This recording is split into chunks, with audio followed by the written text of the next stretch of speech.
Student, आज हम आप लोगों को बताने वाले हैं नरेशन। हम लोग ज़्यादातर कंफ्यूज रहते हैं कि नरेशन नहीं बनता है सर, नहीं होता है सर। तो आज हम देखते हैं नरेशन होता क्या है, राइट। तो चलिए दोस्तों, मेरे विद्यार्थियों ध्यान से देखेंगे। नरेशन का बात क्या है, तो नरेशन का मतलब होता है स्पीच। क्या होता है? स्पीच। जब हम अपनी बातों को, हम किसी तीसरे व्यक्ति के बातों को दूसरों के सामने जो रखते हैं, उसे हम क्या कहते हैं? नरेशन। जैसे कि हमने रहीम से कहा कि मोहन बीमार है, तो मोहन हो गया तीसरा और रहीम हो गया दूसरा, कहने वाला हो गया मैं। इस प्रकार से यहाँ पे नरेशन की चर्चा चलता है। तो चलिए, जैसे यहाँ लिखा हुआ है, Ram said to me, Ram ने मुझे कहा, आई एम इल, मैं बीमार हूँ। राम ने मुझे कहा, यानी कोई व्यक्ति होगा, जैसे मैं हूँ, तो राम कोई व्यक्ति है जो मुझको कहा कि मैं बीमार हूँ, और हमने किसी और को, यानी थर्ड पर्सन की बात को हमें बताने का प्रयास किया। तो यही चीज नरेशन होता है। अब ये नरेशन की बात क्या है, तो हमने बताया नरेशन क्या होता है। नरेशन को हम स्पीच कहते हैं। स्पीच मतलब होता है भाषण। जब हम लोग स्कूल वगैरह में स्पीच देते हैं, वो भी वही स्पीच है। वो क्या है? वही स्पीच का यहाँ पे बात कर रहा है, और यहाँ पे स्पीच का मतलब भी बताया गया है। अब स्पीच होता है दो प्रकार का, एक होता है डायरेक्ट, एक होता है इनडायरेक्ट। यहाँ पे कह रहा है कि स्पीकर वर्ड्स आर कोटेड। यहाँ पे डायरेक्ट स्पीच में जो होता है कि जो कहने वाला व्यक्ति होता है, जो स्पीकर होता है, वो सेम टू सेम जो फर्स्ट व्यक्ति जो होता है, जो अदर व्यक्ति होता है, वो जो बात कहता है वही चीज को रिपीट करता है। यहाँ पे जैसे देखिए, राम से टू मी, राम ने मुझे कहा, आई एम इल, मैं बीमार हूँ। तो मैं बीमार हूँ, ये बात तो राम ने कहा होगा हमसे। तो ये जो बात आई एम इल जो लिखा हुआ है, किसका है? राम कहीं पर है ना, राम कहीं पर लिखा हुआ है आई एम। तो यहाँ पे ही कह रहा है कि स्पीकर वर्ड्स आर कोटेड, यानी स्पीकर जो बोलने वाला व्यक्ति है, वो वर्ड को क्या करता है? सिर्फ कोटेड करता है, अपना कोई नॉलेज नहीं लगाता है, और सिर्फ जो वो व्यक्ति बोला वही बात को दूसरे के सामने रख देता है, वही सेंटेंस में। इसका मतलब, तो वो जो डायरेक्ट स्पीच जो होता है, उसमें स्पीकर वर्ड्स आर कोटेड, यानी कि अपने बातों को सिर्फ रखता है, यानी कि अदर व्यक्ति का जो बात होता है, जो जैसे यहाँ पे लिखा, Ram said to me I am, Ram ने मुझे कहा मैं बीमार हूँ। तो मैं बीमार हूँ, ये बात हमको कहा किसने? राम ने कहा, और राम ने हम अपनी बातों को किसी दूसरे व्यक्ति के पास सुना रहे हैं, जो कि आई एम इल के बारे में कहा जा रहा है। इनडायरेक्ट स्पीच का जो बात होता है, इसमें स्पीकर वर्ड्स आर मैनिपुलेटेड। कहने का मतलब हुआ, जो बोलने वाला व्यक्ति होता है, जो इसमें अपनी बातों को, जो स्पीकर कहता है, वो जो सुना हुआ बात होता है, उसको अपने बातों में एक्सप्लेन करता है, अपने आप में कहता है, उसे क्या कहते हैं? मैनिपुलेटेड कहते हैं, राइट। अब यहाँ देखिएगा, यहाँ हमने बताया Ram said to me I am, clear. Ram यहाँ पे जो है स्पीकर है, क्या है? स्पीकर है। नेक्स्ट यहाँ पे जो मी, ये जो है सुनने वाला लिसनर है। राम कौन हो गया? स्पीकर, और सुनने वाला हम थे। सुनने वाला कौन थे? हम थे। तो यहाँ पे लिसनर हो गया, और सेड यहाँ पे हो जाता है रिपोर्टेड। क्या हो जाता है? रिपोर्टेड। तो हम जानेंगे कि स्पीकर का मतलब क्या, रिपोर्टेड का मतलब क्या, लिसनर का मतलब क्या। अब ये जो चीज होता है, इसको जो यहाँ अंदर इन्वर्टेड कॉमा के जो अंदर लिखा रहता है, उसको हम पार्ट्स ऑफ स्पीच कहते हैं। क्या कहते हैं? पार्ट्स ऑफ स्पीच, जो कि इन्वर्टेड कॉमा के अंदर लिखा रहता है। तो फिर से समझिए, पहला सेंटेंस में होता है कि राम यहाँ पे स्पीकर हो गया, सेड यहाँ पे रिपोर्टिंग कर हो गया, मी यहाँ पे लिसनर हो गया।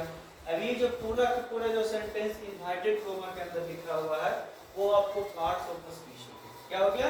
Parts of speech. तो यहाँ देखिएगा, अब यहाँ जो रिपोर्टिंग करवाता है, यहाँ पे सेट लिखा हुआ है, ये यहाँ पे टाइम टेंस के मुताबिक चेंजेबल होता है।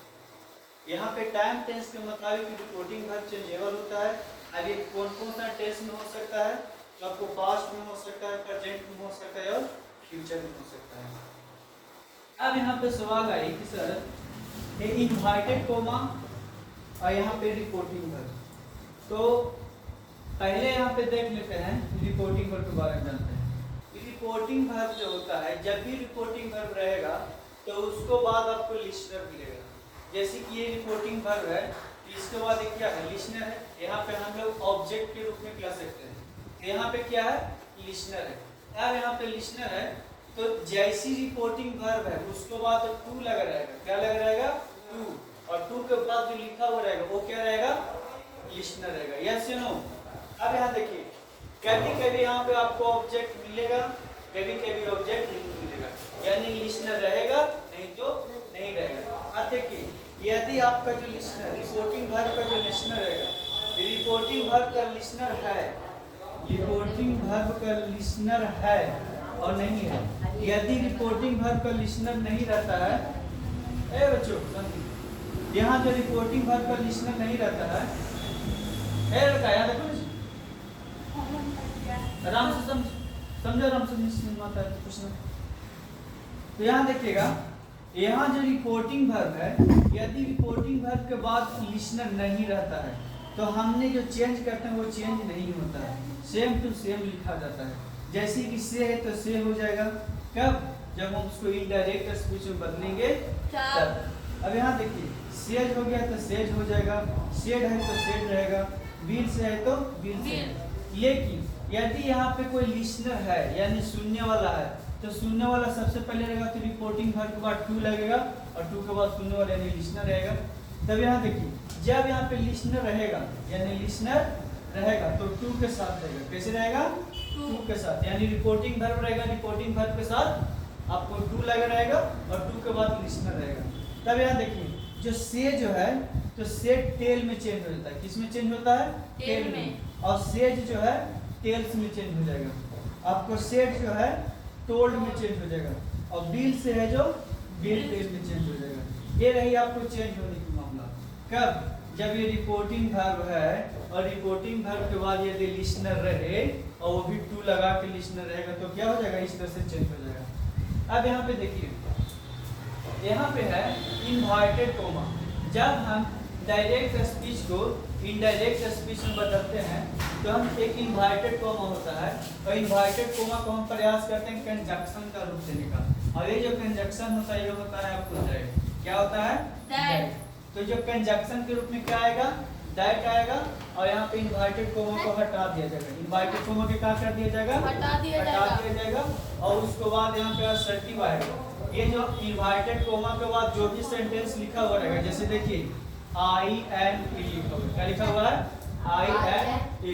तो यहाँ पे जब आई एम ई लिखा हुआ है तो यहाँ पे असर्टिव सेंटेंस आया, सब्जेक्ट रहेगा, एनिटिव वर्ब रहेगा, मेन वर्ब रहेगा, ऑब्जेक्ट वर्ब रहेगा। ऐसा यानी संभावना है कि इनवाइटेड कोमा के अंदर जो भी सब्जेक्ट रहेगा इस प्रकार चेंज होगा। यस या नो।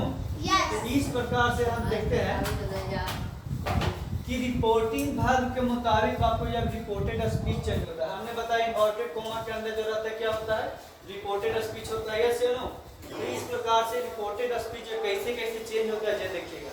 तो यहाँ देखिए, जब रिपोर्टेड वर्ब आपको यदि प्रेजेंट में रहेगा या फ्यूचर में रहेगा, किस में रहेगा, प्रेजेंट में या फ्यूचर में, तब हम इसको चेंज नहीं कर सकते, यानी चेंज नहीं होता है। लेकिन जब ये रिपोर्टिंग वर्ब, जब आपको रिपोर्टिंग वर्ब पास्ट में रहेगा, किस में रहेगा, पास्ट में, तब जब हम इनडायरेक्ट स्पीच बनाते हैं तो इनवाइटेड कोमा के अंदर जो पार्ट्स ऑफ स्पीच लिखा रहता है उसको हम चेंज करते हैं। और चेंज करने का मसला ये है कि यदि पार्ट्स ऑफ स्पीच में जो लिखा हुआ सेंटेंस है आपको प्रेजेंट में रहता है तो वो आपको डायरेक्ट पास्ट में हो जाता है। यदि प्रेजेंट इंडेफिनिट में रहता है तो आपको पास्ट इंडेफिनिट में हो जाता है। यदि पास्ट ऑफ स्पीच जो है कंटीन्यूअस में रहता है तो पास्ट कंटीन्यूअस में होगा। यदि पास्ट प्रेजेंट परफेक्ट में रहेगा तो पास्ट परफेक्ट में रहेगा। यदि प्रेजेंट परफेक्ट कंटीन्यूअस में रहेगा तो वो चेंज किस में हो जाएगा, पास्ट परफेक्ट कंटीन्यूअस में। यदि यहाँ पे विल से लगा रह जाए किसमें, इसमें यानी पार्ट्स ऑफ स्पीच में, तो आपको वुड लग जाएगा। यदि में रहेगा तो माइट हो जाएगा, कैन रहेगा तो कुड हो जाएगा, हैड रहेगा, हैड टू रहेगा तो हैड टू हो जाएगा। ये तो चेंज होने की बात है। किसकी बात आई? चेंज होने की। लेकिन जब कहेगा सर जब ये तो प्रेजेंट में रहेगा तो पास्ट में हो जाएगा, ठीक है। लेकिन जब यही पास्ट ऑफ स्पीच यदि पास्ट में रहे तो क्या कैसे चेंज होगा? तो जब पास्ट ऑफ स्पीच में रहेगा तो यहाँ पे देखिए जब पास्ट इंडेफिनिट में रहता है तो यहाँ पे पास्ट परफेक्ट में हो जाता है। ये पास्ट कंटिन्यूअस में रहता है तो यहाँ पे पास्ट परफेक्ट कंटिन्यूअस में हो जाता है। लेकिन जब ये पास्ट परफेक्ट में रहता है तो यहाँ पे कुछ टाइम हो गया। जब यदि कंटिन्यूअस में रहता है तो नहीं होता है। यहाँ पे माइट लगा हुआ रहेगा तो नहीं होता है। यहाँ तक आपको ये मामला है। हमने आपको एक चीज नहीं समझा पाया कि यहाँ पर्सनल प्रोनाउन क्या होता है।